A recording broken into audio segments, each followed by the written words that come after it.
আমি আপনাদের গণিতের কিছু প্রশ্ন করে শোনাবো। যে কোনো প্রশ্ন 10টি প্রশ্নের উত্তর দাও। 1. 5 কেজি চালের দাম 150 টাকা হলে 7 কেজি চালের দাম কত? একটি রাশি অপর একটি রাশির 75%। রাশি দুটির অনুপাত নির্ণয় করো। 153 সংখ্যাটি 3 দ্বারা বিভাজ্য কিনা যাচাই করো। 4x + 3y + 7x + 2y কত? x + 3y রাশিতে x এর সহগ কত? 3:4 অনুপাতকে শতকরায় প্রকাশ করো। সংখ্যা রেখার সাহায্যে 6 থেকে 2 বিয়োগ করো। একটি সমকোণী ত্রিভুজ অঙ্কন করো। 9. 8 সেন্টিমিটার একটি রেখাংশকে পেন্সিল এবং কম্পাসের সাহায্যে সমান 2 ভাগে ভাগ করো। 10, 87, 65, 54, 32, 56 সংখ্যাগুলোর গড় কত?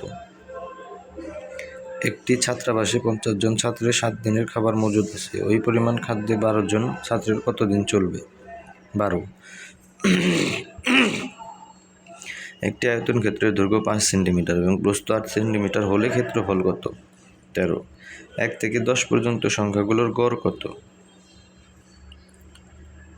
14। চাঁদা ব্যবহার না করে 60 ডিগ্রি কোণ আঁকো। 15। 2, 3, 4, 6, 7, 8, 9, 10, 11, 14 উপাত্তসমূহের প্রচুরক নির্ণয় করো। সৃজনশীল প্রশ্ন।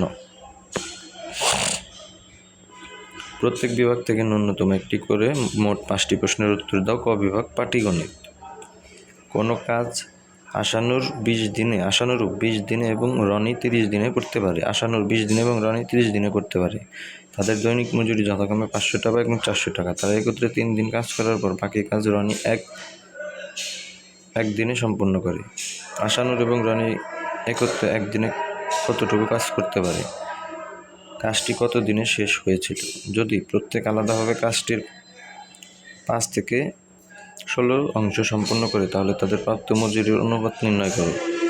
সেতুর কাছে 500 টাকা ছিল। ওই টাকা দিয়ে বাজার থেকে 100 টাকার মাছ 120 টাকা দিয়ে তরকারি কিনলো। এরপর 25 টাকা দিয়ে একটি খাতা কেনার পর বাকি টাকা সে একটি জামা কিনলো। আজকের মতো এখানে গিয়ে দেখা হবে আগামী কোনো ভিডিওতে ইনশাআল্লাহ। ততক্ষণ পর্যন্ত ভালো থাকবেন, আমার জন্য দোয়া করবেন। টাটা।